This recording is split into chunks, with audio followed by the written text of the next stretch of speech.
Ya, assalamualaikum anak-anak ustazah semuanya.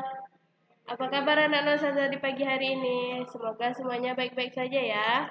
Ya, anak-anak ustazah, sekarang kita belajar pendidikan agama Islam. Ya, anak-anak ustazah buka bukunya di bab 2, halaman 23. Ya. Minggu kemarin kita telah belajar di bab 1 tentang Allah Maha Esa dan Allah Maha Pencipta. Allah Maha Esa apa kemarin artinya? Ya, Allah Maha Esa artinya Allah Maha Satu. Allah Esa berarti Allah Satu. Allah Maha Pencipta maksudnya Allah yang menciptakan bumi ini. Allah telah menciptakan seluruh makhluk hidup yang ada di bumi ini. Ya.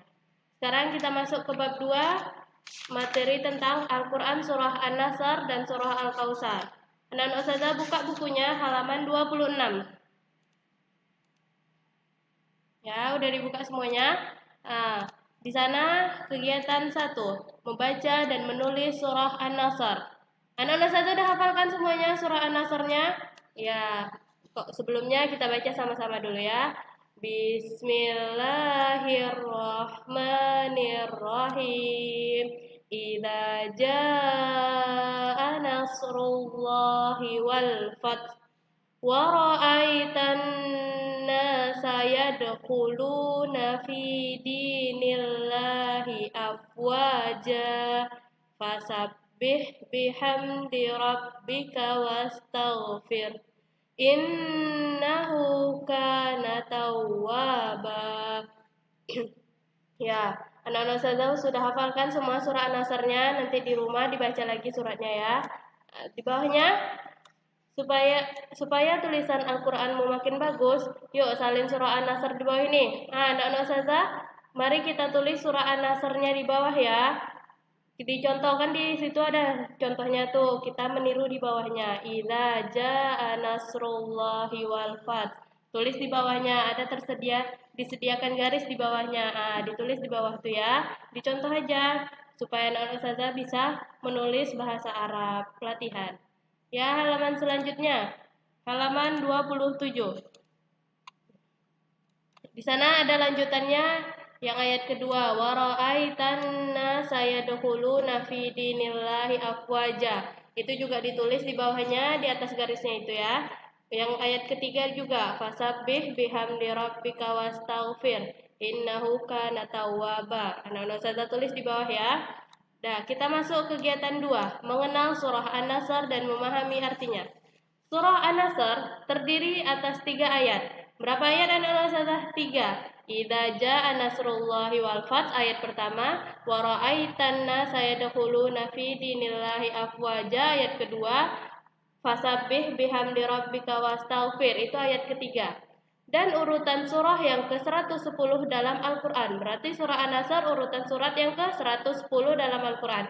Sebelum itu saya mau nanya, berapa jumlah surat dalam Al-Qur'an anak-anak ustazah? Ya, benar. Jumlah surat dalam Al-Qur'an ada 114. Surah An-Nasr yang ke-110.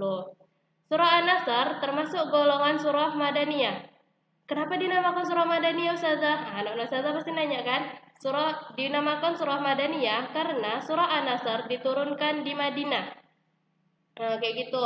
Jadi kalau surah An-Nasr termasuk golongan surah Madaniyah karena surah An-Nasr diturunkan di Madinah. Begitu juga surah-surah yang termasuk golongan surah Makkiyah misalnya. Itu berarti suratnya diturunkan di kota Mekah. Yaitu surah yang turun setelah Rasulullah SAW hijrah ke Madinah. Berarti surah An-Nasr diturunkan setelah Rasulullah hijrah ke Madinah. An-Nasr artinya kemenangan, sebagaimana tertulis pada ayat pertama surah ini. Idza jaa nasrullahi wal fath. Berarti An-Nasr artinya pertolongan, kemenangan. Ya, kita berikut arti lengkap surah An-Nasr. Kita perhatikan ya, ayat pertama. Idza jaa nasrullahi wal fath. Apabila telah datang pertolongan Allah dan kemenangan. Ayat kedua, wa ra'aitan nasa yadkhuluna fi dinillahi afwaja. Dan kamu lihat manusia masuk agama Allah dengan berbondong-bondong. Ayat ketiga, fasabbih bihamdi rabbika wastaghfir innahu kana tawwaba. Maka bertasbihlah dengan memuji Rabbmu dan mohonlah ampunan kepadanya. Sesungguhnya Dia Allah, Dia adalah Maha menerima taubat. Ya, anak-anak saya udah paham kan semuanya? Apa tadi arti surah An-Nasr? Arti surah An-Nasr itu kemenangan. Berapa ayat surah An-Nasr? 3 ayat. Urutan ke surat berapa An-Nasr? Urutan ke 110 dalam Al-Quran. Ya, sekarang kita masuk halaman 28. Mengenal makna dan kandungan surah Al-Kautsar.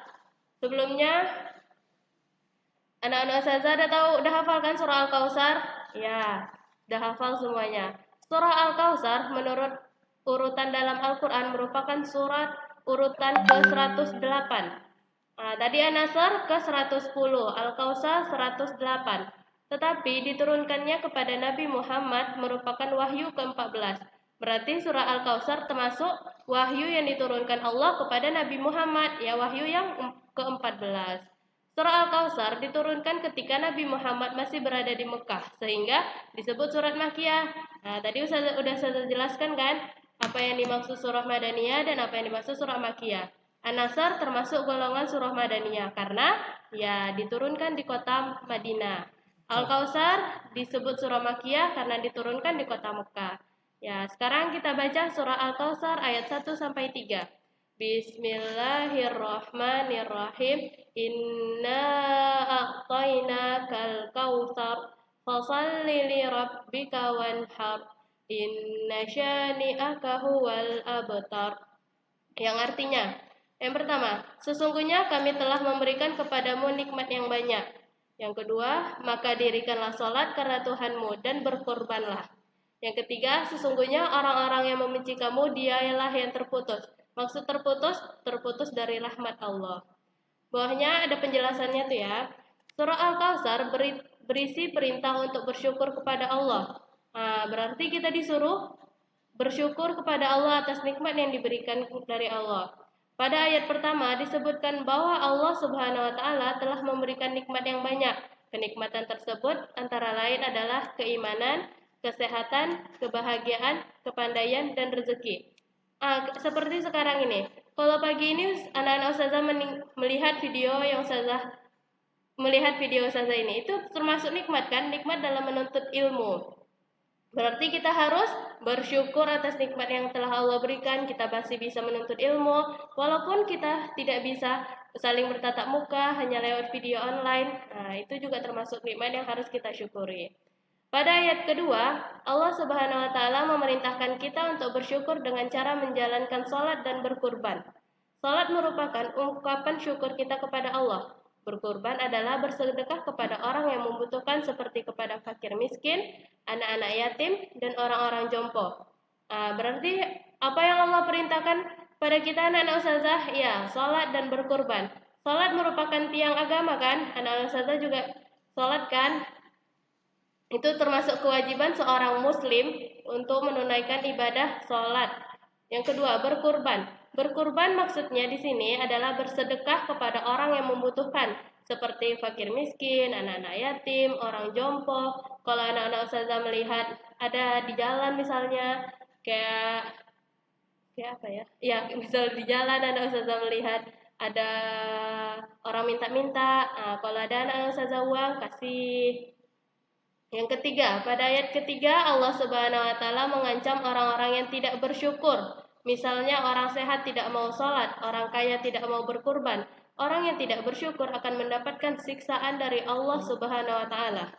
Oleh karena itu, agar kita termasuk orang yang bersyukur, marilah kita peduli terhadap sesama dengan memberikan bantuan apa saja yang kita punya. Ayat yang ketiga, Allah mengancam orang-orang yang tidak bersyukur. Apa contohnya orang yang tidak bersyukur? Dia sehat tapi dia nggak mau sholat. Dia kaya tapi dia nggak mau bersedekah dan berkurban, bersedekah. Nah, itu akan orang-orang seperti itu akan mendapatkan siksaan dari Allah Subhanahu wa taala. Semoga anak-anak ustazah tidak termasuk orang yang tidak bersyukur ya. Ya, selanjutnya halaman 29. Nah, maksud tadi ada kan dijelaskan di sebelumnya. Kita marilah kita peduli terhadap sesama. Peduli sesama adalah memperhatikan nasib orang lain. Kita harus merasakan apa yang dirasakan orang lain. Peduli sesama termasuk perbuatan terpuji. Orang yang tidak peduli terhadap sesamanya berarti memiliki sikap sombong. Seperti anak-anak ustazah. Contohnya anak-anak ustazah ada melihat kawannya, dia ke sekolah tidak membawa bekal. Anak-anak ustazah jika memiliki bekal yang berlebih, kasih. Itu termasuk contoh dari peduli terhadap sesama, memperhatikan nasib temannya atau nasib orang lain. Di bawahnya juga ada contoh sikap peduli terhadap sesama adalah peduli kepada fakir miskin dan anak yatim dengan memberikan sedekah berupa uang, makanan atau pakaian. Di sana juga ditunjukkan kan? Peduli kepada teman atau saudara yang sakit dengan menjenguk dan menghiburnya agar dia tidak merasa kesepian. Apabila anak-anak ustazah temannya sakit, jenguk temannya ya, mau di rumah sakit, tapi kalau sekarang jangan dijenguk dulu ya, karena sekarang dalam keadaan COVID. Semoga wabah ini cepat hilang ya nak. Yang ketiga, peduli kepada tetangga yang terkena musibah dengan membantu memberi tempat tinggal, menyediakan kebutuhan sehari-hari, dan sebagainya. Keempat, peduli kepada teman yang kesulitan belajar dengan mengajari dan menjelaskan kembali pelajaran yang belum dipahami. Apabila teman anak-anak ustazah ada yang mau menanyakan tentang pelajaran, anak ustazah nggak boleh pelit memberitahunya, kasih tahu, ajari dia pelajarannya. Dan sebagai sesama manusia, hendaknya kita saling bantu. Mulailah dari orang-orang di lingkungan kita dan dengan memberikan bantuan sesuai dengan kemampuan kita. Dengan peduli terhadap mereka, kita akan disayang oleh sesama manusia dan disayang oleh Allah dan Rasul-Nya. Ya. Ya, anak-anak ustazah buka bukunya halaman 31. Di sana ada pelatihan. Anak-anak ustazah kerjakan latihannya dari nomor 1 sampai nomor 10.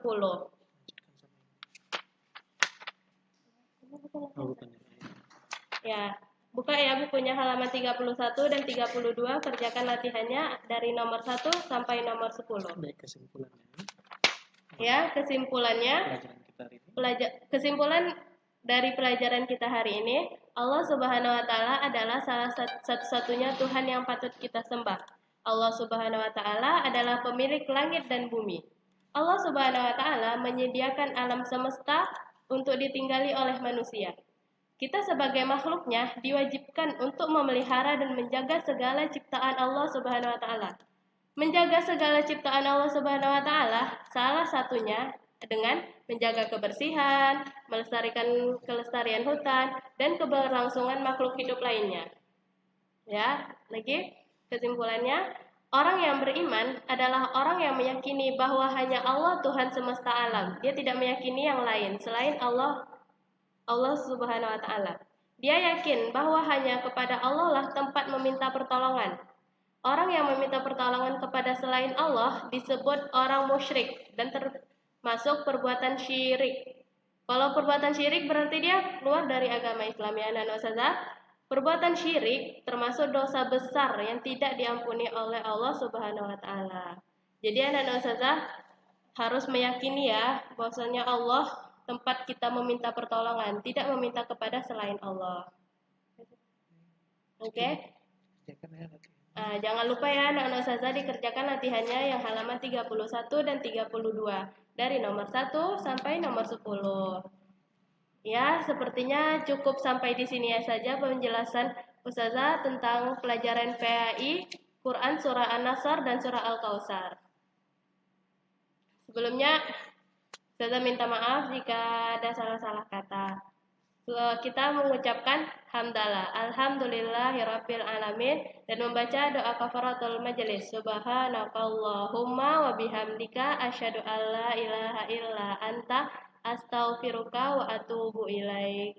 Assalamualaikum warahmatullahi wabarakatuh.